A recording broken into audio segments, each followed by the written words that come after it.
Tonight on Rotten Film Junkie Live, Rotten Tomatoes is the devil fruit side, I keep calling it. Manipulation happening?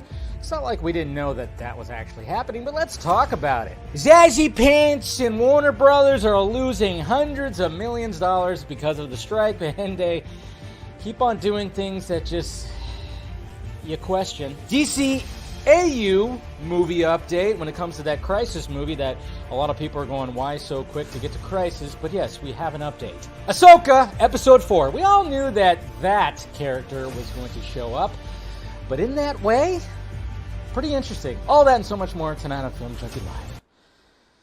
See, the first problem was calling it Rotten Tomatoes because tomatoes are gross.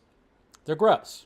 I don't care what anyone says. Sure, when you make it into a sauce and whatnot, yeah, you could do a lot of things, but a tomato by itself, what the hell is that? And I can't call it a fruit. It's... Why?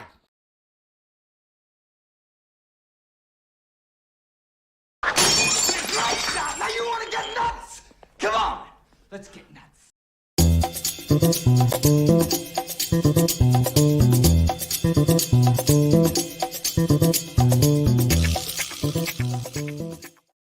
Oh, what is happening, everybody? Where's the music? There it is.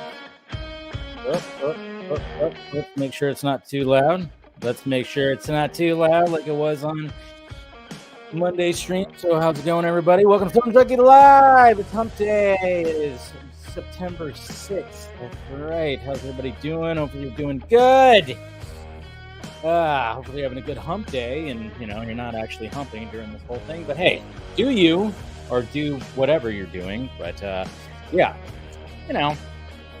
whatever. Hump day. Anyways, smash that like, thumbs up. Make sure you subscribe to the channel. Hit that notification bell so you know when I'm doing this stuff.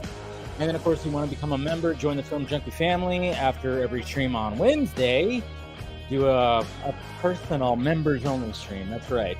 We do that. So you click my brain a little bit more.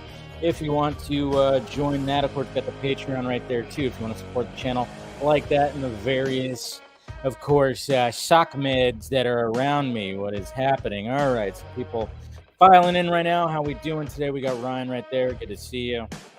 We got Eric. What's happening, Mr. Patterson?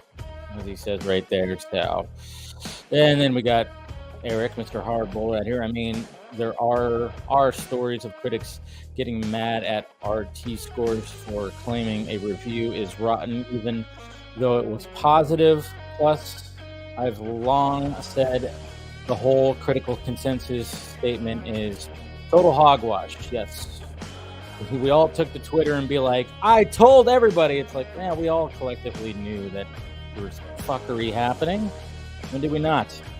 What's going on, Mr. Fear Jason? Good to see you. We got Stephanie T right here. Gee, what a shock. I know, exactly. I know. It was pretty much like it was like to the point where like everybody was just going like, yeah, we already knew that this was actually a thing.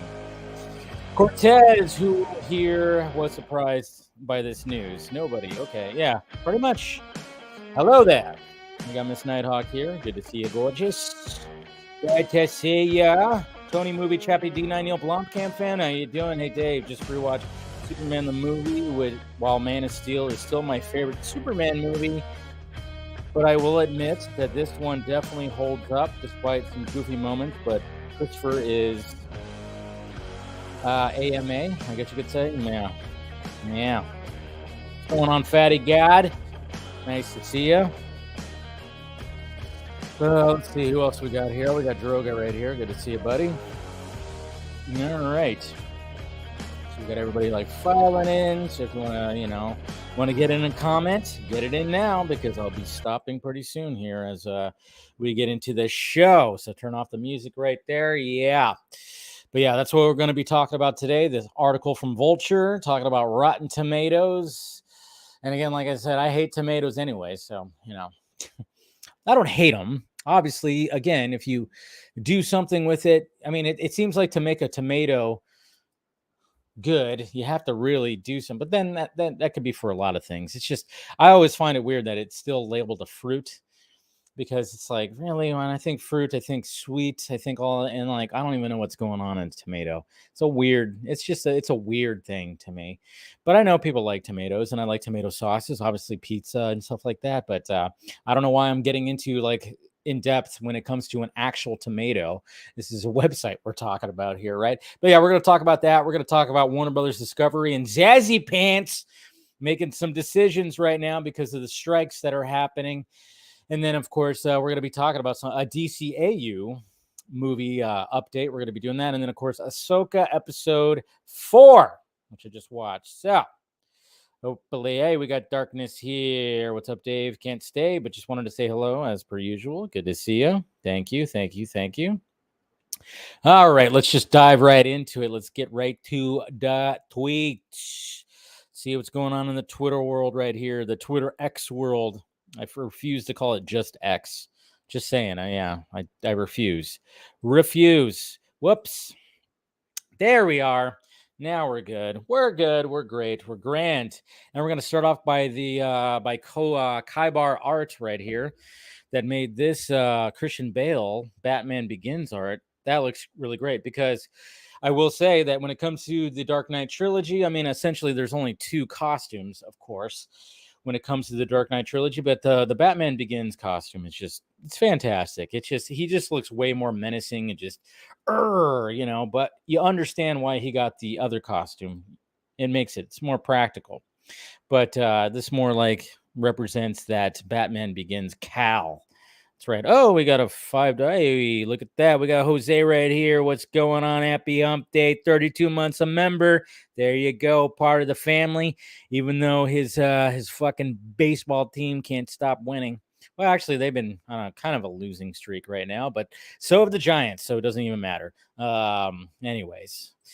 Let's see. We got Bright Burns, 1985. Good to see ya. Are you the real Batman? No. Then why do you dress up like him? There you go, Joker. Like it? Like that quote? Good quote right there. Thank you for the $5 super chat. Much appreciated. Helps the pirate ship out. And speaking of things in the water, it's Aquaman and the Lost trailer. That's what I'm going to start calling it. The Lost movie. More like it. Are we ever going to get any kind of anything when it comes to Aquaman 2? Or is it just going to be like, I mean, come on.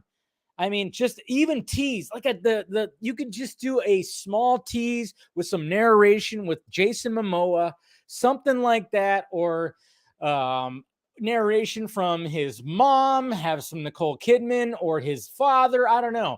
They could really kind of craft something when it comes to a teaser for Aquaman, just a little teaser, and you could just show water and then show him sitting on the throne. We've already seen that shot. That shot seems to be done, but no, still nothing. But again, we have merchandise. Spin Masters figures right here. So we have merchandise. That's right. Even Amber Heard still got a figurine. Doesn't matter. I mean, she is Mira, right? So we got merchandise, more merchandise. Look at that. So we still got this. We got Black Manta and we got Orm right here. So you can get merchandise, but yet still no footage. Like I said, something.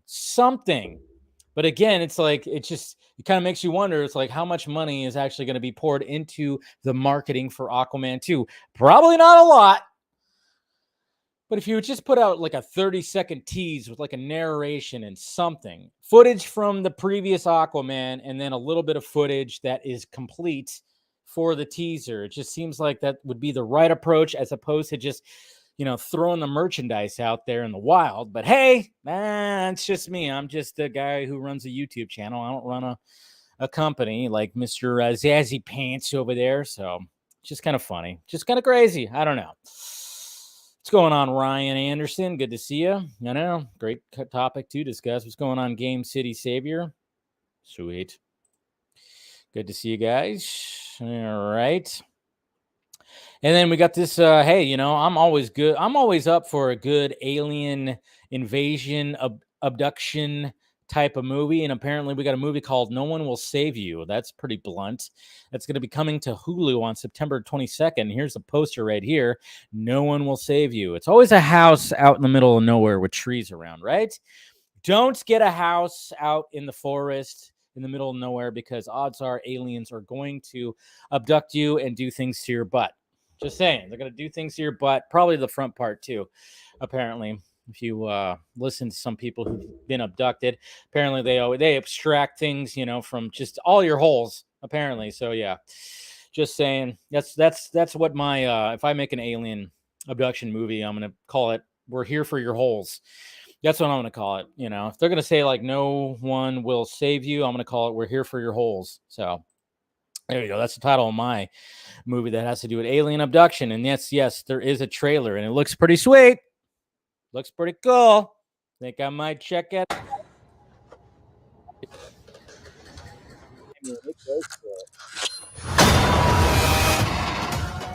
Look at the hands. Oh,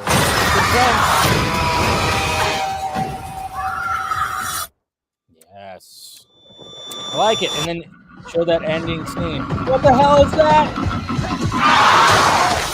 Yeah, the VFX will look like shit, but hey, whatever. I'm always down for a good like alien movie. I like it. Oh, look at this. We got another $5 super chat. Thank you. Appreciate that. Aquaman is probably going to be like Wonder Woman 84, a far cry from the original, and I'm calling it right now. After the strike is done, Bond is cast. Interesting. That's a good, interesting theory there, Brightburns. And thank you again for the $5 super chat. Always much appreciated. So, yeah. You might be right. I don't know. They might wait a little bit, but then again, they probably already are looking for that new Bond. And yeah.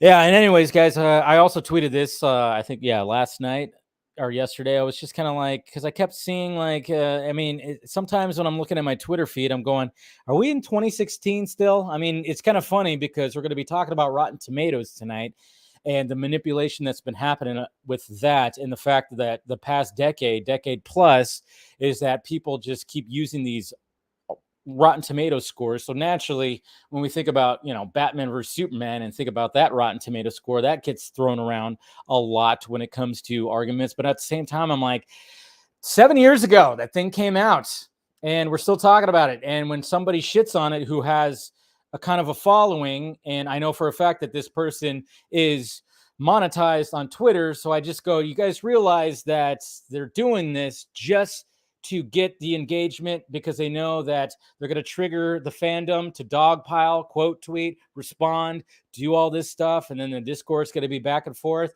And guess what? They get paid. Now we have to, realize that is happening when it comes to Twitter. I've always said that if you're going to quote tweet someone's take and you want to give your take, screenshot the tweet and post that, and just do that.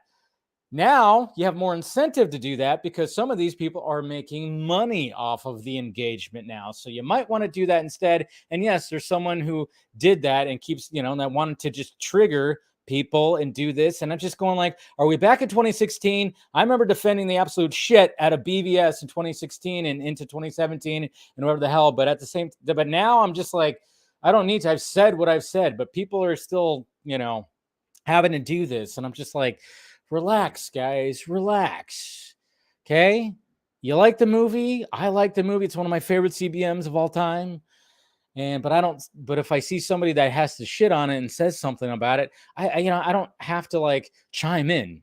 Just don't chime in, because guess what? That's what that person wants. So stop it. Or just, like I said, just screenshot the tweet, then put out your take, because I know we as people addicted to social media, we can't help but just be like, I gotta say what I gotta say. I can't do it. I can't hold it back. Gotta do it. Oy. But anyways, all right. Thanks, Elon, for ruining Twitter. I'm trying to get monetized on it. Because I want to post my content on there. So, and then yesterday was Michael Keaton's birthday. That's right. His birthday was yesterday. Dude's 72 years old.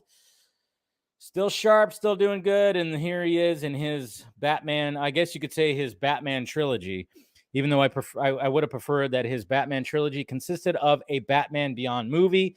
But sadly, not the case. But hey, take it or leave it. We still got him as Batman 3 times right there. So happy birthday to Mr. Michael Keaton. We got Phil Cho right here doing the Batman Noel costume, which is one of the best.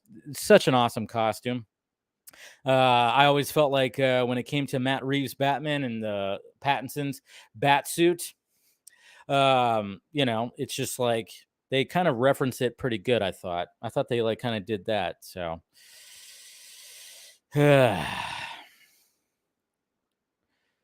certain clown. Yeah, there you go. Damn it, Dave.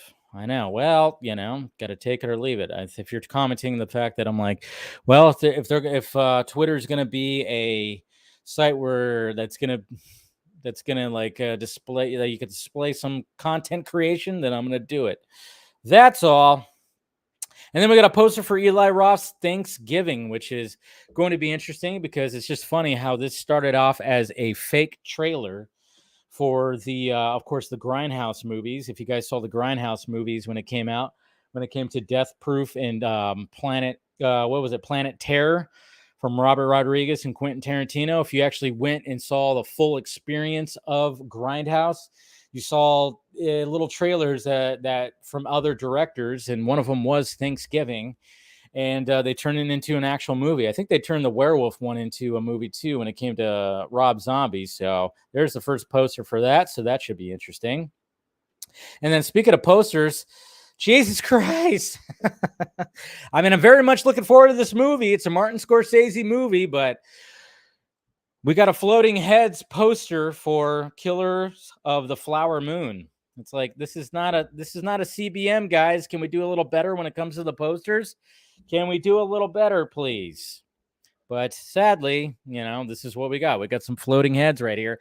And then what do I always gripe about, guys? What do I always gripe about? When they show the names of the movie, and I get it. The names are supposed to be the top build and whatever, but it's just weird when you have 3 heads on the poster and when you have the names underneath those heads, guess what? They're not the right names because obviously Lily Gladstone is on the far left, DiCaprio's in the middle, and then De Niro's on the far right. And it's just like, it's just weird. To me, it's like, fuck the whole the top billing and shit like that. Stop doing that when you're making these posters. Put the name of the person in order that they show up on the poster. Boy. Frustrating, but what can you do? We got a beautiful Rebel Moon GIF right there from Snyderverse Gifts. That's pretty cool. Yeah, this ain't happening. This ain't happening, guys. This is definitely not happening. This is what's funny. And if Mr. Bob Iger thinks it's going to happen, it's like, dude, just fucking step down now. You got plenty of money. You paid yourself out. We already know what you're making, just like all the other CEOs. And then we're all kind of wondering, like, why there's still things not happening when it comes to what the writers and SAG-AFTRA actually want. But when it comes to Bob Iger, it's like, dude, like, really? I mean, obviously this is just a rumor. It's just a rumor, but this has been out there for a little bit. And I'm going to tell you what I've heard, but let's read the tweet right here when it comes to the source from CNBC. More than a dozen past and present Disney execs believe Bob Iger's desired endgame is to stay as CEO for as long as possible and then sell the company to Apple. Good luck, Bobby. Good luck. Can you tell? I mean, okay, look where things are right now. Just look where things are. When it comes to Disney, and yes, they have big IPs, but at the same time, that those IPs are not as strong as they once were because they put too much content out when it came to those IPs. So they're kind of suffering when it comes to that. Apple doesn't need any of those IPs. They don't need that. Now, they might, maybe if something happens to Disney where things start really imploding, and there's like, Disney all of a sudden puts a garage sale sign up and starts selling off certain IPs to different companies. Sure, they might get some of that, but Apple fully buying Disney, don't see it happening. Don't see why they would want that because Apple's not suffering. Okay. Now they might have some streaming problems like all the other companies, but they still have Apple and Apple products that are on the other side of that. Just like Amazon still has Amazon on the other side of that. It's not like, how much these companies worth are just about the streaming. No, they got other things too. So I really don't see this happening. And from what I gathered from conversations I've had, it's not going to happen where like Apple is just going to fully buy Disney. I would say get it out of your heads. But I would not be surprised if it gets really, really bad for Disney. They're going to start selling off things for sure. But we'll see. Yeah, they got parks. Exactly, RJ. Good to see you. RJ, they got parks. So it's like, I don't think they want to enter that market. Why would I? Yeah, to me, it's like, why would Apple want to like even like have some of that? I don't know. It just seems when it comes to at least like the digital space and the content making space, I think they're okay from where they're at right now. Because let's face it, I think like when it comes to Apple, let's face it, a lot of people praise their series. I haven't seen all their series, but I've seen some and they're really good. They put quality content out there. So I'm just saying, like, woof. I don't see them like wanting to swallow up and having and just taking everything from, Disney, selling Disney. But yeah, that would be weird too. I didn't even think about, Disney World, Disneyland. It's like that'd be weird if you see like an Apple. I mean, obviously you keep the name and you just sell all your. I mean, I guess they could utilize. You can imagine walking in the Disney and you see an Apple store. You see an Apple store over there. Yeah, I just don't see it. I just don't see it happening. Don't see it happening. Hey, what's going on, Carrie? After your Metallica concert, which song from the band Tool is your favorite? Random. After the Metallica concert, which song from the band Tool is your favorite? Wouldn't you want to know my Metallica? Okay, but Tool. What's funny is they're actually going to be playing together at the Power Trip Festival this month, which would be awesome to see both Tool and Metallica together, like one after the other. That would be sweet. I've seen Tool once in concert. I mean, Enema is one of their best, but I like the Grudge from which I forgot what the album was called, but the Grudge, that's a good one. I'm trying to remember some of the names. See, I guess I'm not as big of a fan as I thought I was, but it's all good. Anyways, all right, let's talk about this article that came out. Rotten freaking Tomatoes. Who would have thunk it? Who would have thunk that the metrics for Rotten Tomatoes was poorly thought out? I'm telling you, poorly thought out. I don't think any of us did.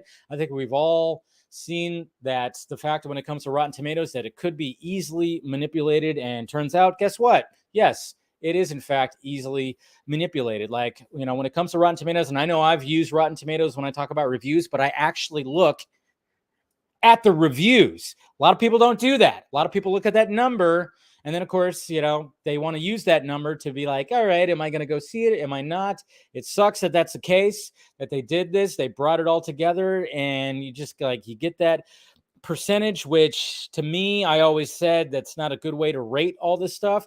They also had it to the point too, where when it came to each individual critic giving their review and their percentage points when it came to that movie, it was like down to the decimal, and they gave it a rating like that. It used to I think it used to be displayed on there. I don't know if it is anymore, but yeah, it used to be like the average rating full on, so you can actually have more of a broken down one, as opposed to just how many times have I read a review and it sounds like they gave it a bad review, but it is a positive review, and then every time it sounds like a good review, but it's a bad review.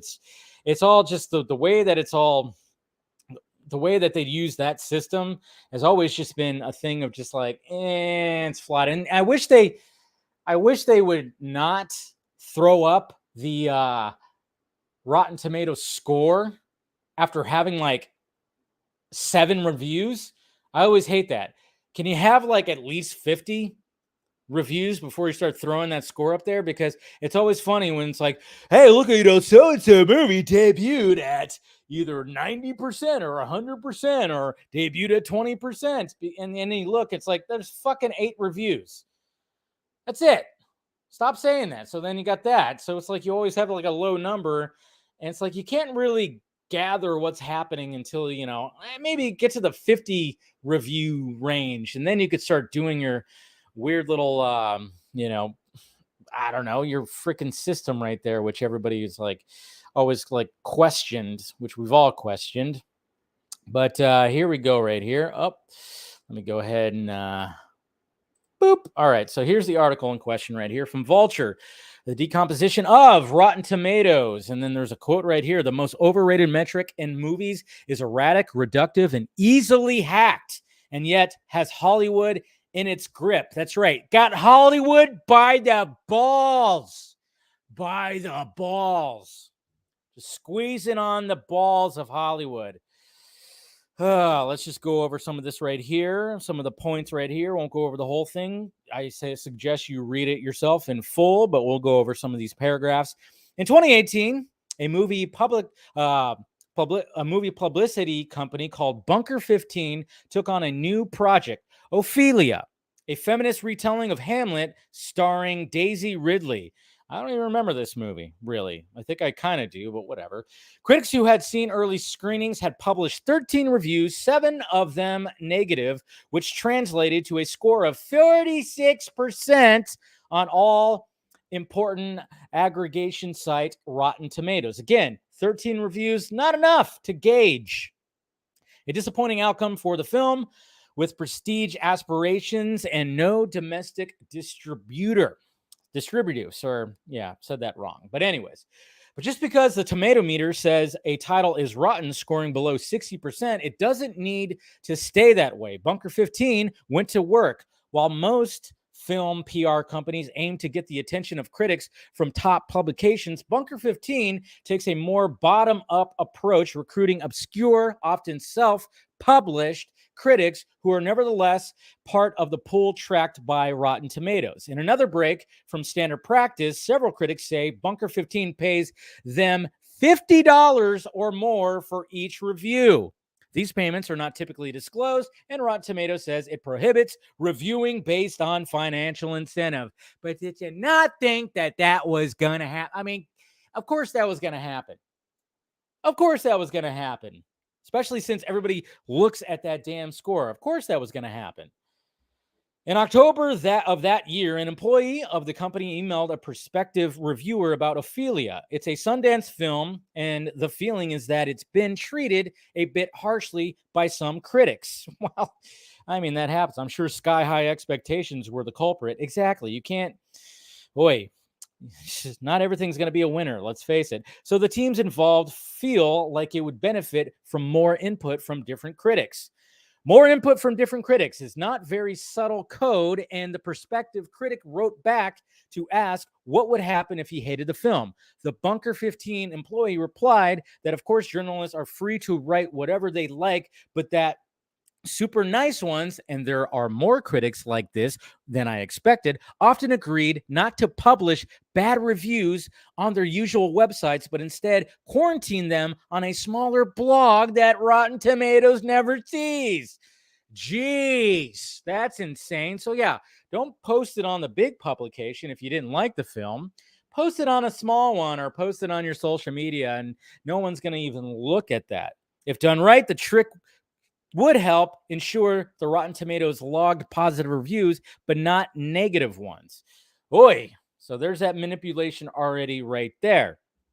Between October of 2018 and January of 2019, Rotten Tomatoes added 8 reviews of Ophelia's score. 7 more were favorable, and most came from critics who have reviewed at least one other Bunker 15 movie.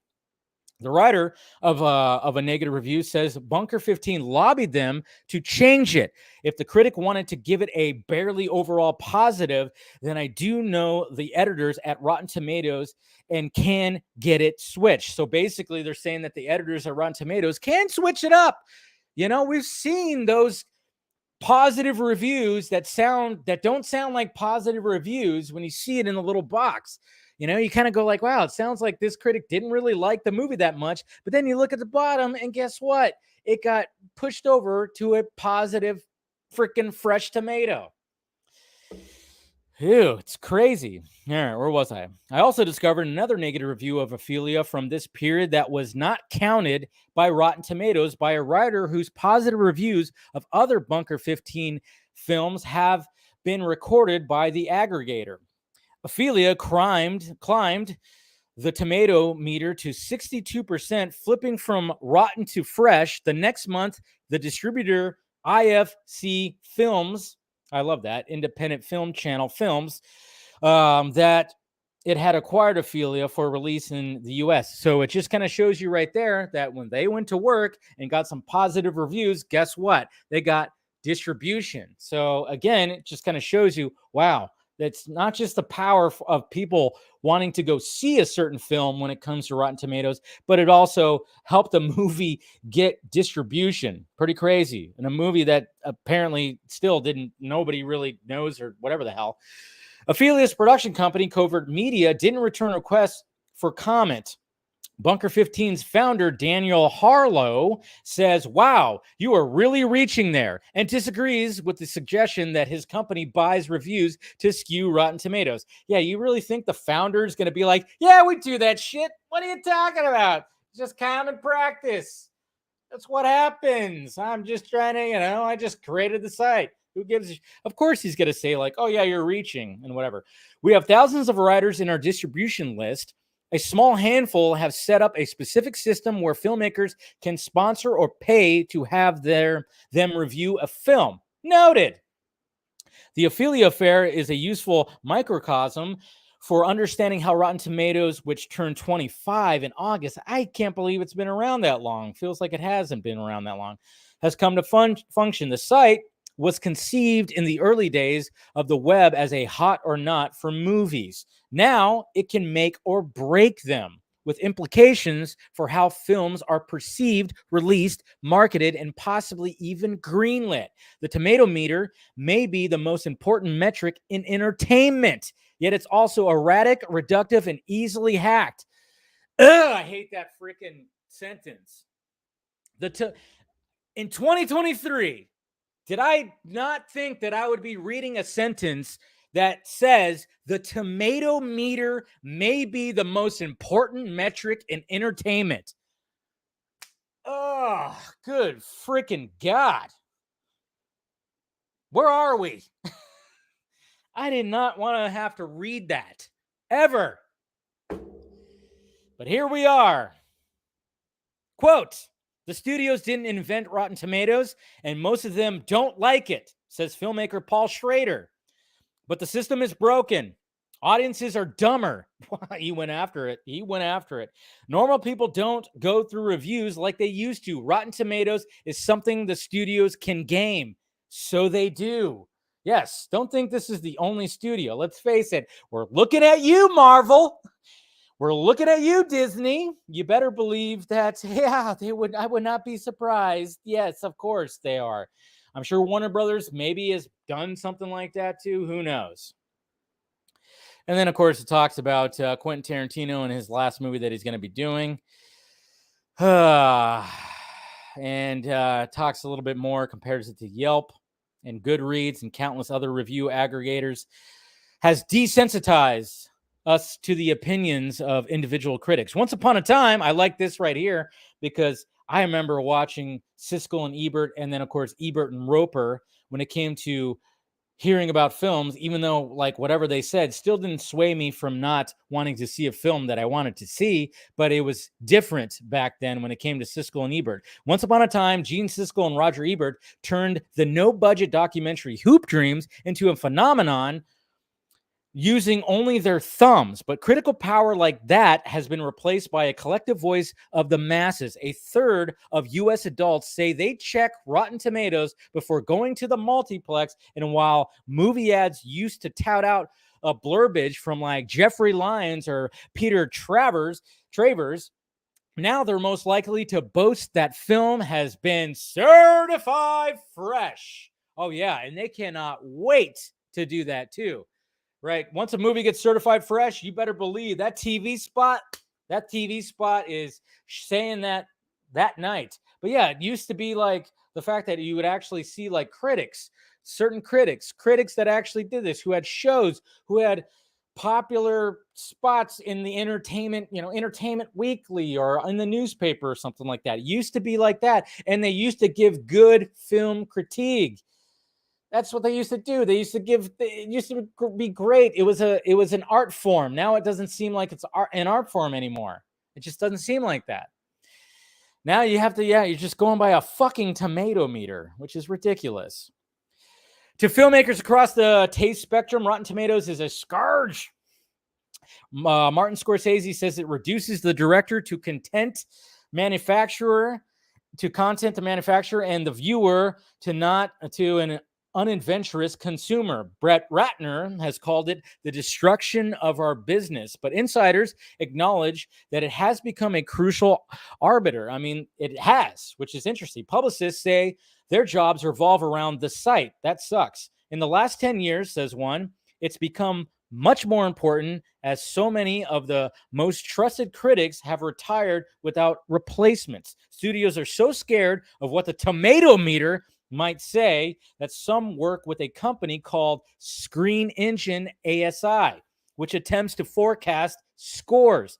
According to the studios, the predictions are very close. So they have to actually, they're using another company and another system to predict the tomato meter. Crazy.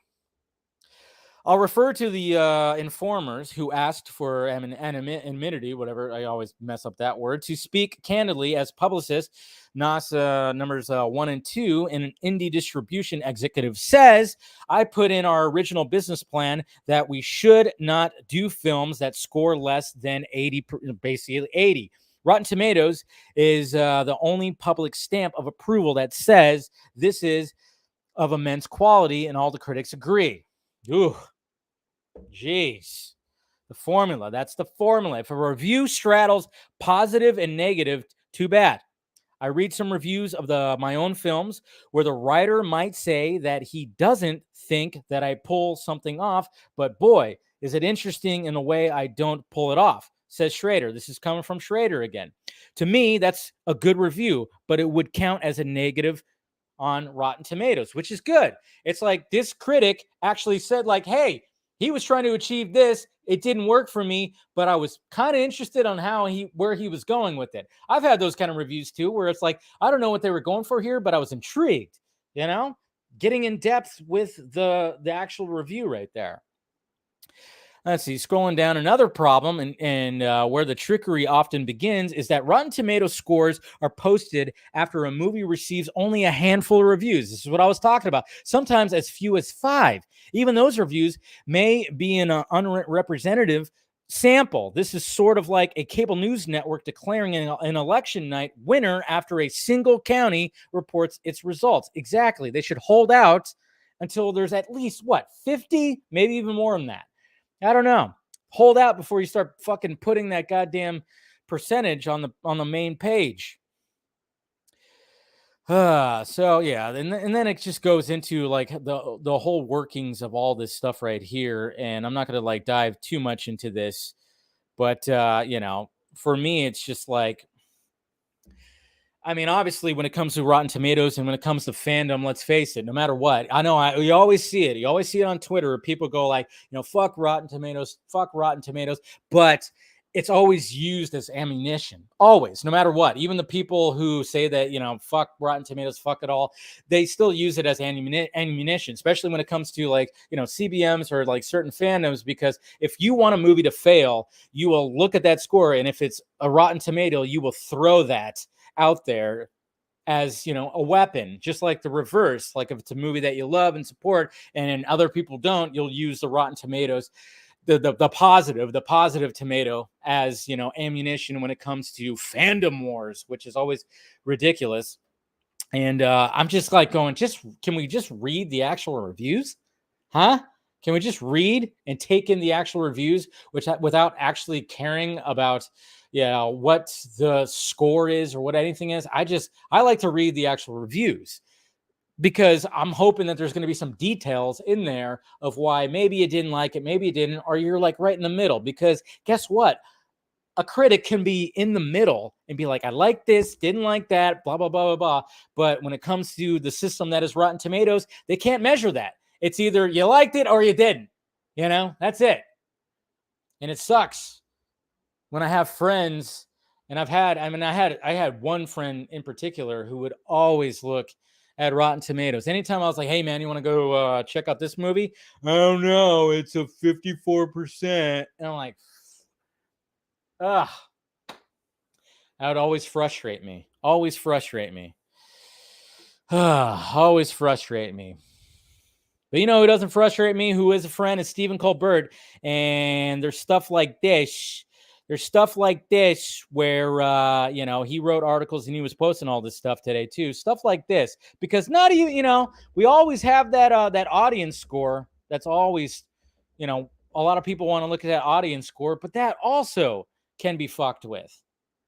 Rotten Tomatoes audience scores are only getting worse, and there's an obvious reason.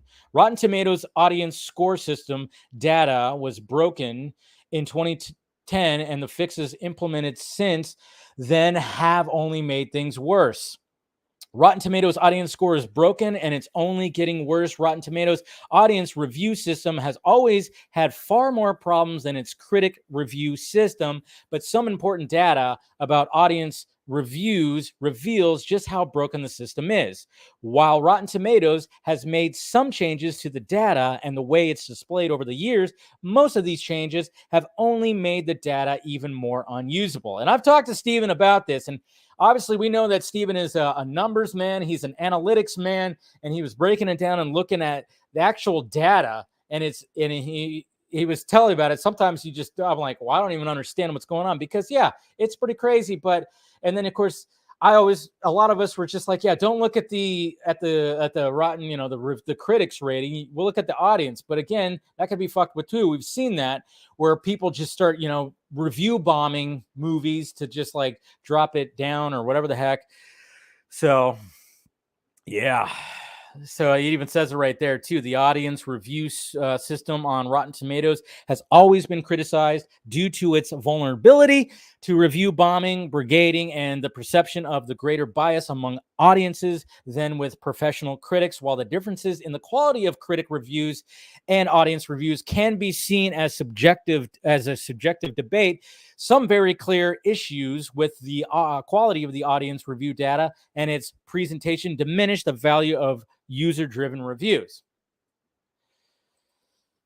It's all gross. It's all sucks. It's all whatever. Just go watch a movie if you want to go watch a movie. That's all you got to do. That's all you got to do. But we're here. We're in a digital simulation, maybe. I don't know. Sometimes I wonder. But it's like, just go see a movie if you want to go see a movie. Don't use, if you're going to use Rotten Tomatoes, read the actual reviews. That's what I try to do.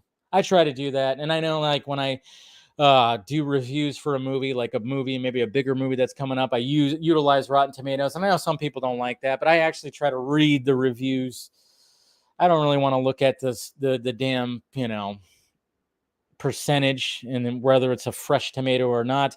And it's kind of funny too, because now when it comes to this article right here, you better believe that fans in fandoms are just going to be like, when the movie that they love so much or they're hyped for or something like that doesn't get a good review, they're going to be like, well, it's rigged. It's rigged. It's because, and I'm kind of wondering about that too, because this just talks about manipulation when it comes to making positive reviews. I'm wondering what kind of manipulation there is when it comes to negative reviews.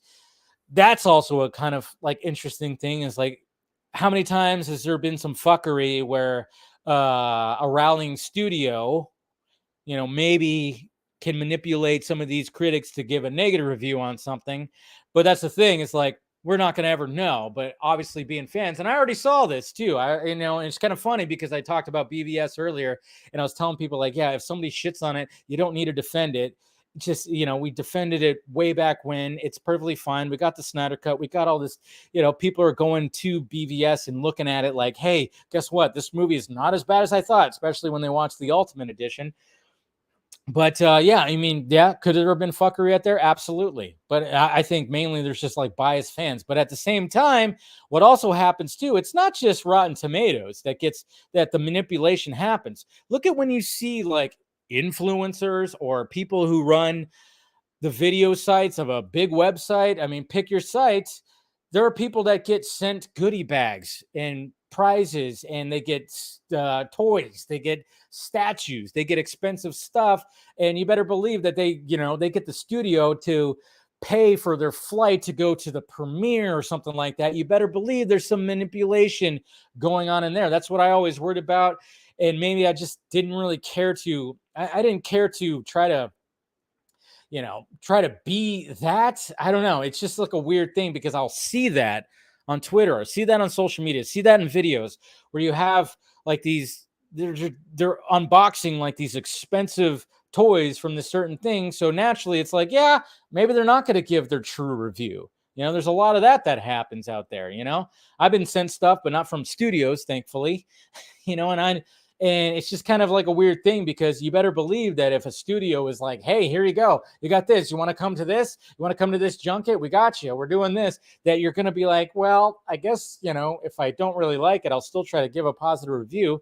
And then of course we have our own bias. I mean, you can go back to my original Justice League first reaction and even my review. My own bias took over because I didn't want to shit on it right away. Of course, a week later, then I started going, wait a minute, some fuckery happened here. But at first I was trying to be as positive as possible. It's all just a weird thing. The moral of the story is go see a movie that you want to fucking see. That's it. The trailer grabs you. It sounds interesting. You read the synopsis. You like an actor. You like a director that's in there. Go see the fucking movie. Just go see it. Okay? And when it comes to fandom, stop using it for ammunition. If you don't like Rotten Tomatoes, just don't even utilize it. Don't even respond to people who utilize it as a weapon. Just stop. Just stop. That's what it's all about. Just stop doing that. So yeah, read that article too, and read Steven's article. Follow Stephen Colbert.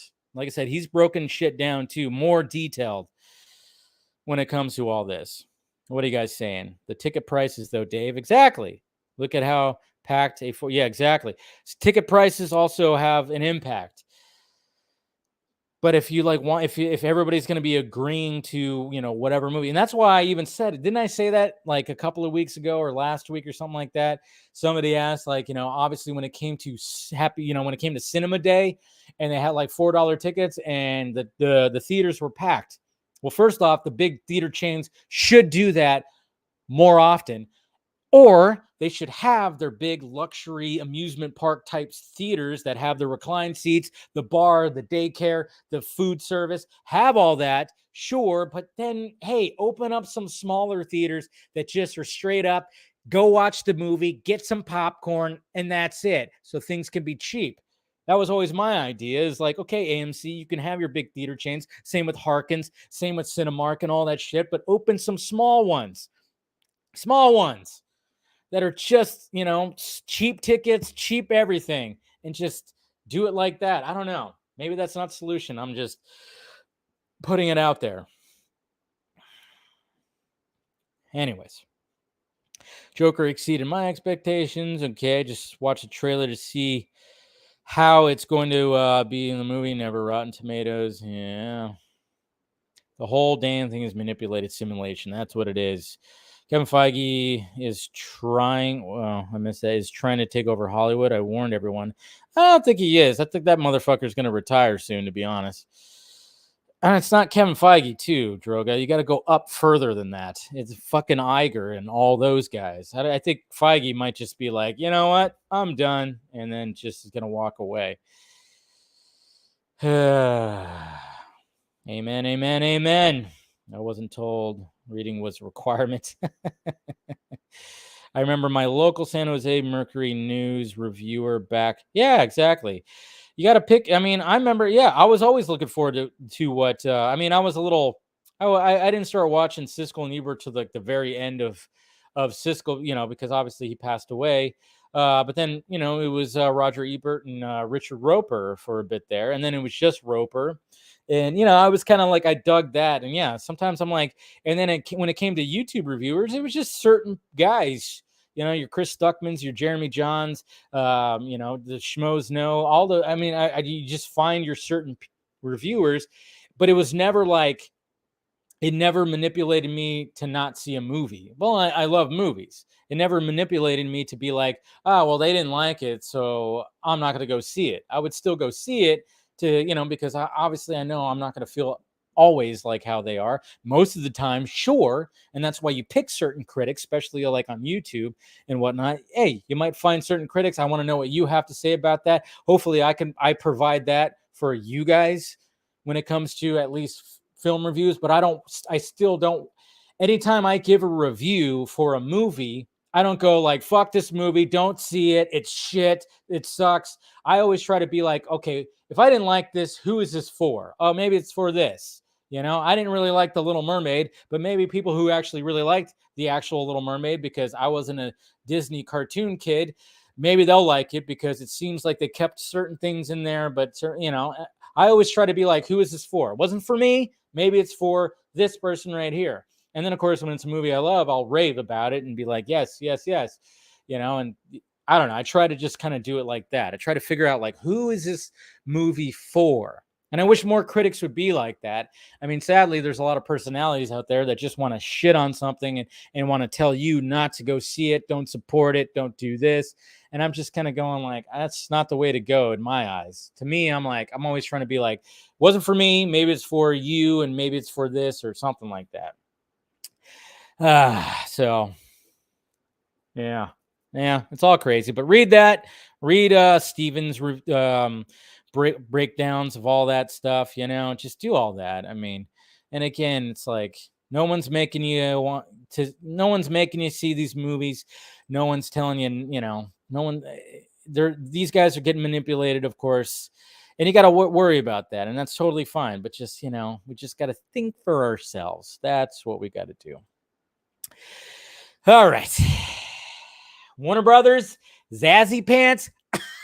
Oh, things aren't looking too good when it comes to Warner Brothers. Man, is this strike real? I mean, it's hurting all the companies. It's even hurting the California economy, because obviously Hollywood's here and studios are here. And yes, the California economy is, it was already in the shitter, and now it's in the shitter, and more shit is coming on top of it. Let's just face it, more shit on top, and it's just going down because, well, what can you do? But yeah, pretty much some things have happened when it comes to them trying to save some money, and the fact that they are losing on a bunch of money. I mean, first off, we got David Zaslav. One of his solutions when it comes to this, which is it's pretty funny. Here's it is right here when it comes to THR. Zaslav says content companies are talking about building new bundles. Yes, they're going back to the bundles. I mean, we've already seen the bundles thing happening. It's like when you have a cable service and you get a bundle of channels and you have like 276 channels and you watch fucking 6. You watch 6 of them, right? You get the bundles, you watch like a small portion, and you're like, Jesus Christ, I don't need to watch Rabbit's Frolic channel. I don't need to watch that. That's not for me. I don't need to watch the eagle that's like, been sitting by his nest, shaking his head for the last 6 hours. I don't need to watch stuff like that. The Warner Brothers Discovery CEO also addressed the ongoing writer and actor strikes and the Disney charter dispute. It feels like this is a moment. Is it really? So Zaslav, speaking with Goldman Sachs conference Wednesday, the executive said that his company has had discussions with other companies in the content space about developing new bundles to create a better consumer experience. Those conversations have picked up in the last few months. As we talk to consumers, they find it difficult. And so I think one of the things that we're going to see is, as we look into the future, is bundling. some of this disruption and some of these moments of what's going to happen may activate a quicker transition to things like some of us in the content business bundling together as a way to create more value and create a better consumer experience. What? Man, get a Disney bundle. Can you imagine getting a Disney bundle and a Warner Brothers bundle all at the same time?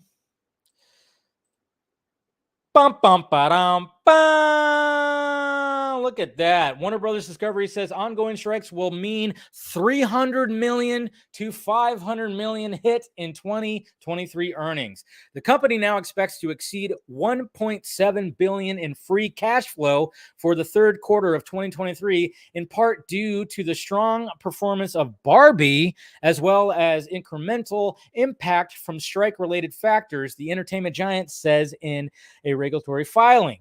Warner Brothers Discovery has lowered its 2023 adjusted earnings before interest, taxes, and all that stuff, all the blah, blah, blah, forecast of 10.5 billion to 11 billion, a hit of 300 million to 500 million is, obviously due to the strikes compared with the previously targeted low end of 11 billion to 11.5 billion.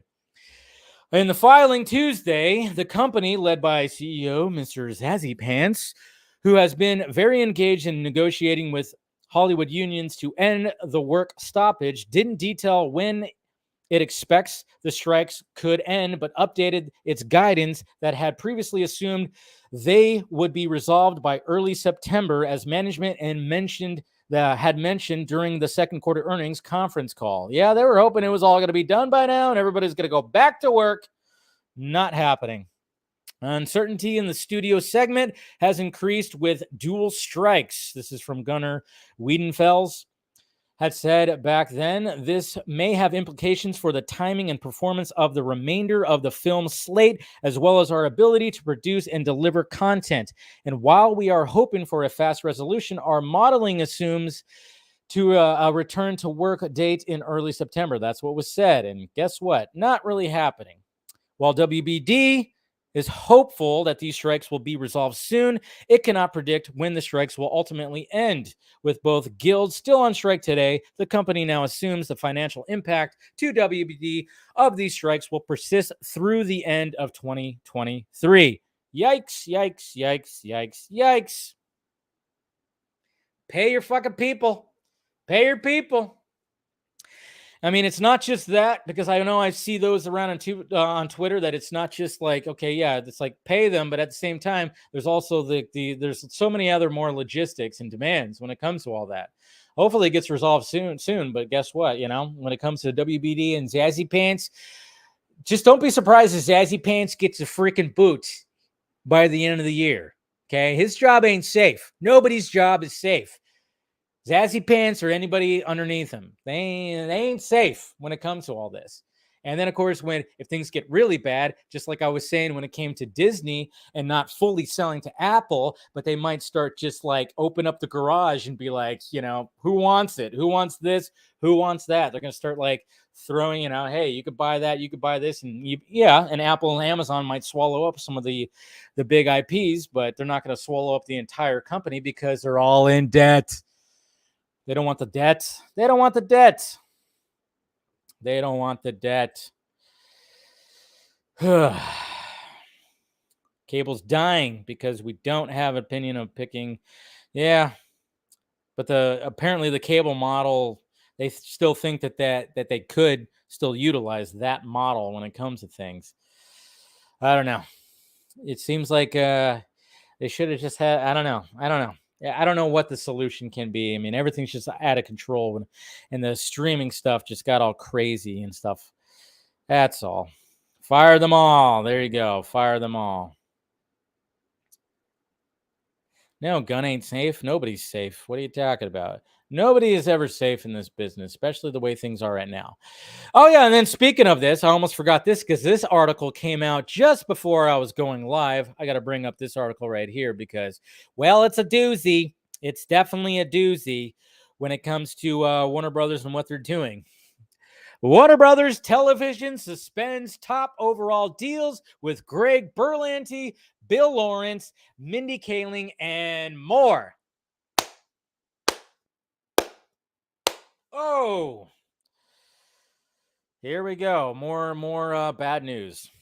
More than 3 months into the writer's strike, Warner Brothers Television has moved in to suspend the remaining overall deals with some of its top creators. The list includes Greg Berlanti, Bill Lawrence, John Wells, and Mindy Kaling, sources said. I hear the calls were made last night. J.J. Abrams' Bad Robot also in the process of being notified, and Chuck Lorre's Pact has been previously suspended, I hear. Yeah, remember how, Bad Robot and J.J. Abrams got bought by Warner Brothers and not a fucking thing has come out of that? The development comes exactly 3 months after WB TV and other studios started sending out letters to writer-producers under overall and first look agreements who don't have series in productions or post-production, informing them that their deals are suspended. Oh, boy. It is understood that at the time, WB-TV did not suspend some of its top talent, especially those who had active projects. That is happening now. It's so bad. It's all so bad. What can you do? I mean, things just got really fucked up in the past few years. It really did, We were not ready for this digital world. We weren't. When it came to all this, we weren't ready for the digital world. When it comes to Rotten Tomatoes, when it comes to streaming and all this stuff, we just weren't ready for it.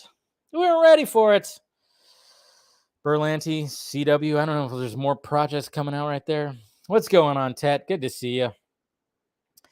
It's all crazy, but we're going to talk, we're going to talk something else, Warner Brothers, right now. We're going to talk about the DCAU, right? We're calling it that, the DCAU.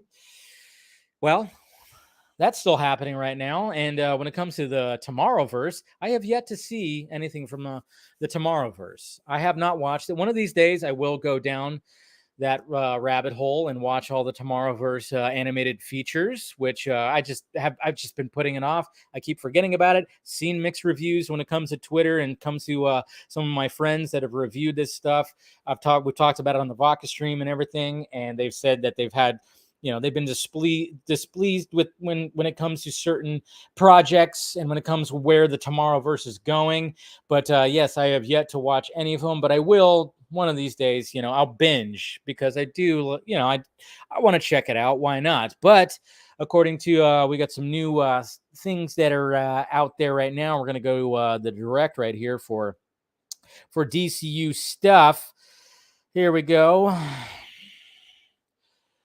Warner Brothers reportedly developing new Justice League movie trilogy. That's right. When it comes to the Crisis on Infinite Earths, we've already heard that. They announced it at what? I think it was Comic-Con. But apparently it's going to be a trilogy because, yes, that is a huge story. You cannot fit it into a movie that's an hour and 10 minutes long. You can't do that.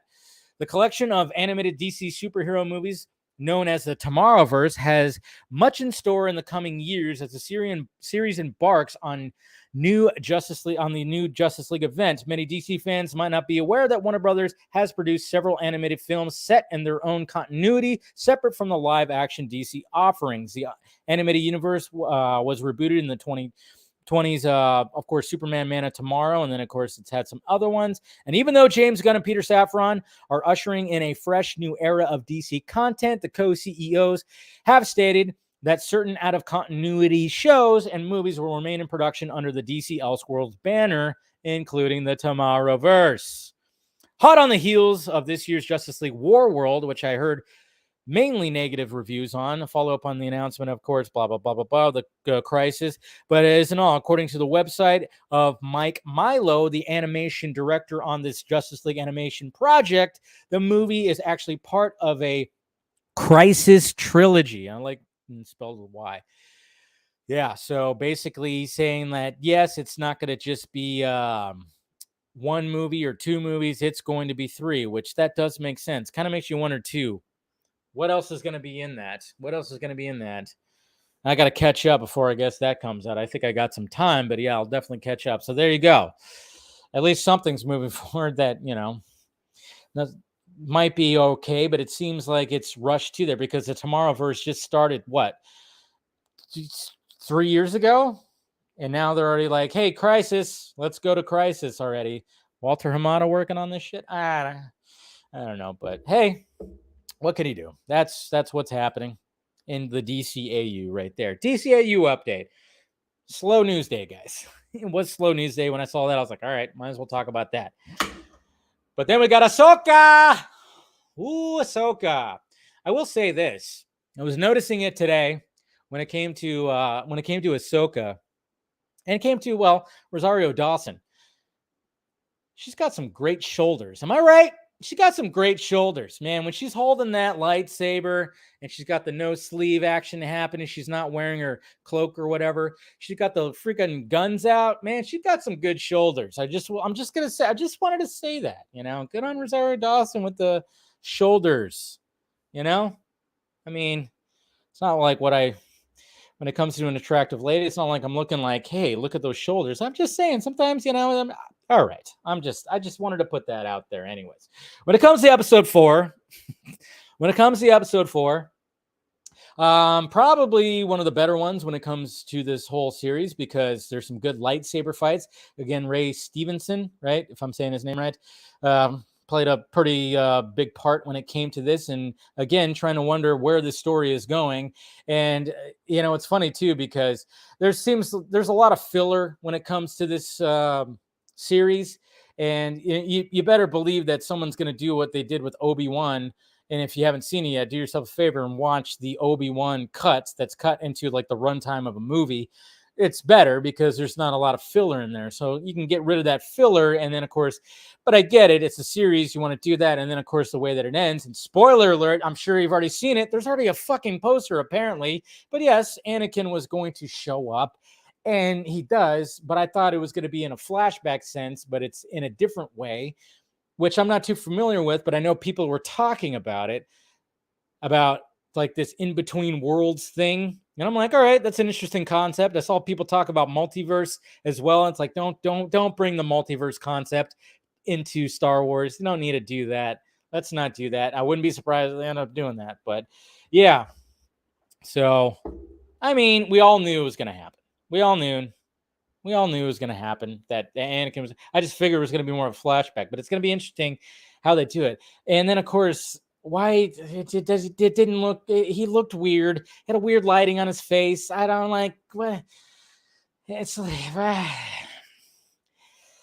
I'm still gonna see it to the end, but it's just like, yeah, again, it's like I'm just kind of going like, just like how Secret Invasion should have been a movie, feels like this should have been a movie too. And they just keep on taking these stories and like, unless you can really do a good job of filling, 6 to 8 episodes, don't do it. Just, when it feels like you're just trying to put things in the middle in there to make it go longer. It's just, I don't know. To me, I'm like, whatever.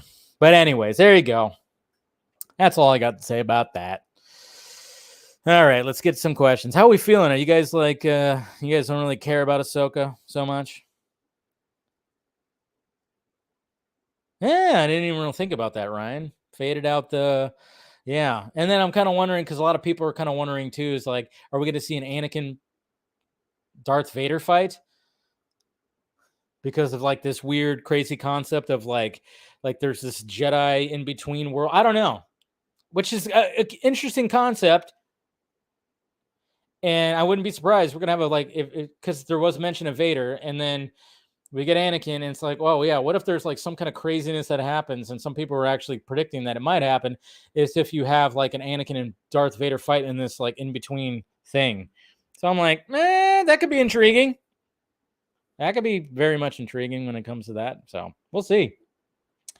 We shall see. All right, let's go ahead and let's go to some questions, some Twitter questions here. All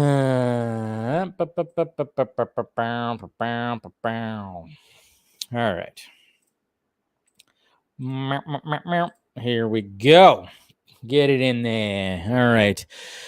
Eric Blake, I'm with you, Dave.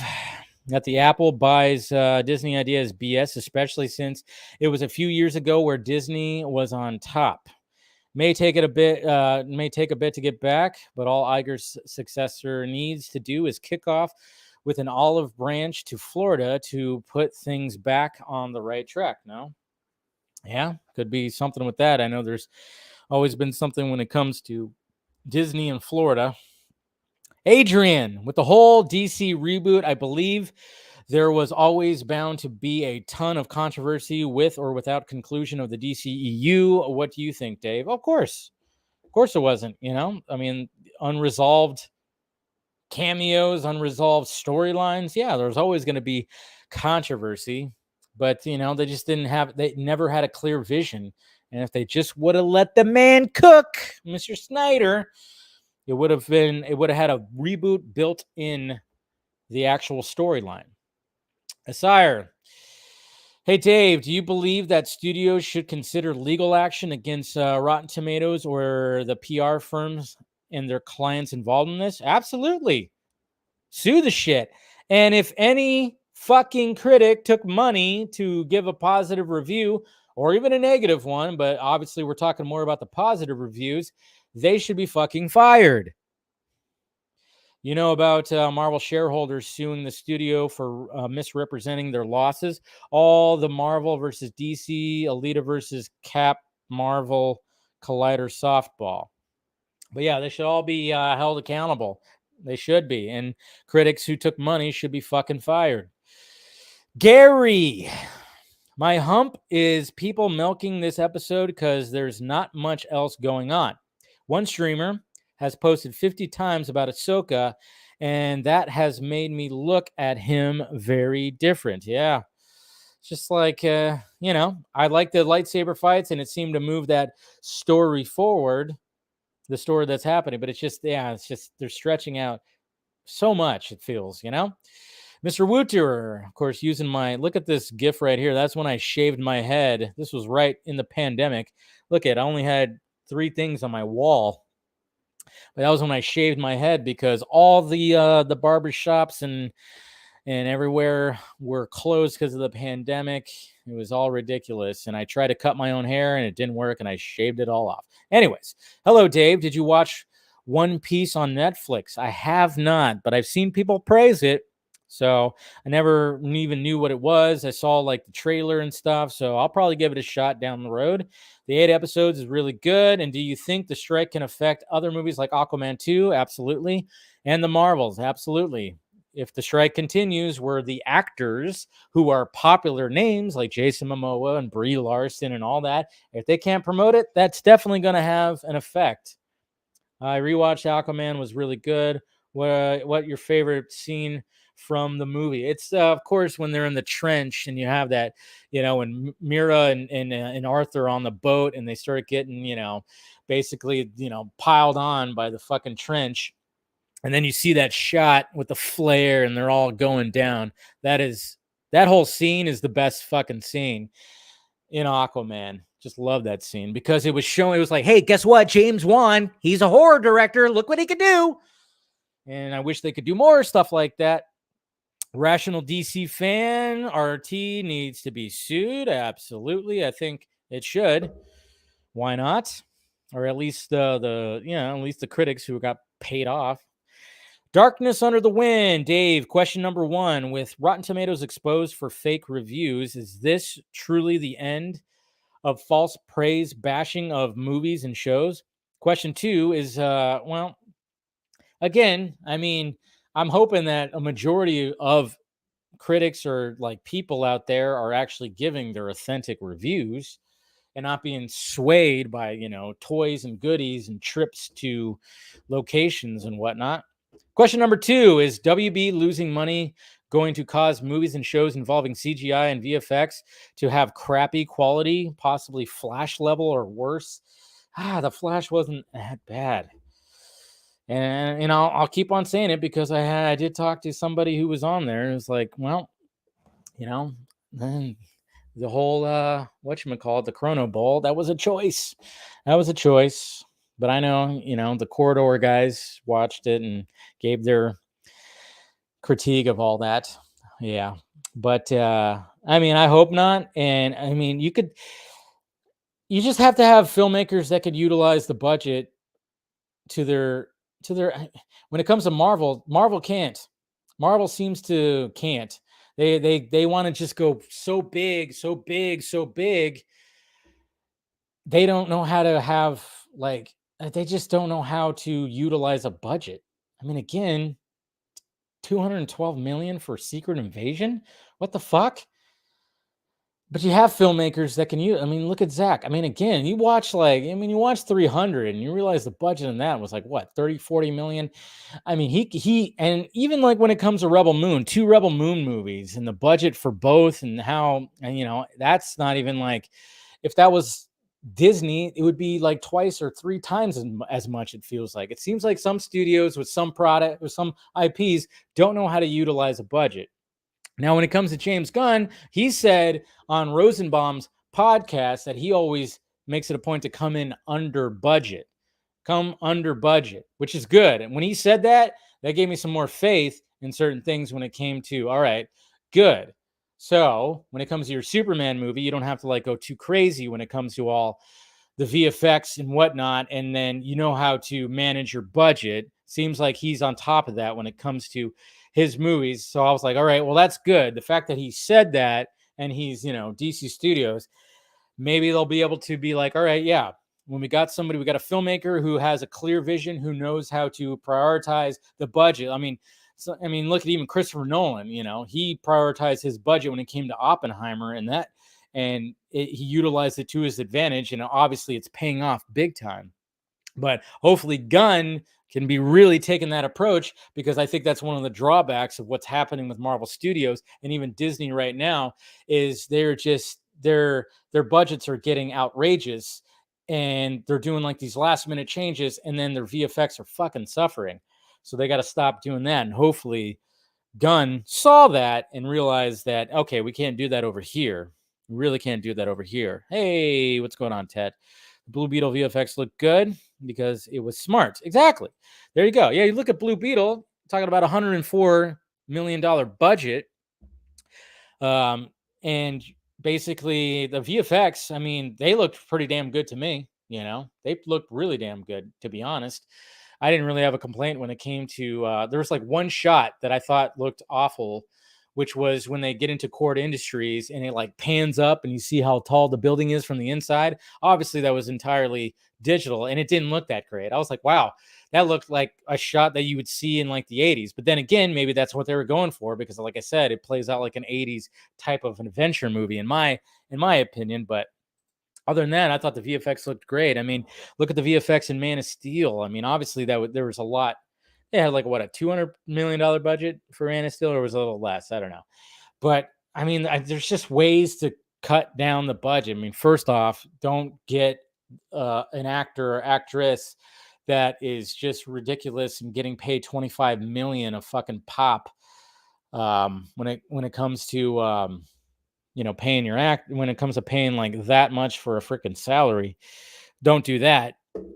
And just concentrate on the visuals, concentrate on the storytelling. Again, there's filmmakers out there like your Nolans and your Snyders and stuff like that know how to utilize the budgets. And hopefully that's what James Gunn is going to be going for when it comes to all that. Yeah, exactly, Jose. Dwayne Johnson, we're talking to you. It's like sometimes you just gotta like cut down the budget. But all right, guys, let's go ahead and wrap this up. Like I said, members, we'll do our members only stream right after this. So look forward to this on your feed. And if you want to be a part of it and pick my brain a little bit more, then become a member. For the $2 or something like that. I don't know. Or if you want to subscribe and support the channel through Patreon, you can do that. Try to put his extra content on there as well. But yeah, hit that like, thumbs up. Make sure you're subscribed. Do all that. I know the Nun 2 comes out. I didn't really like the first one. Most likely not going to the movies. I know, and I'm like getting like an itchy feeling like I haven't been in the movie since Blue Beetle, to be honest.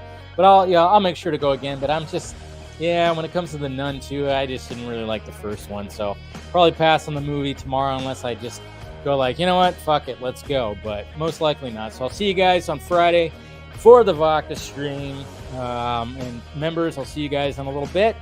All right, guys. Back to you later.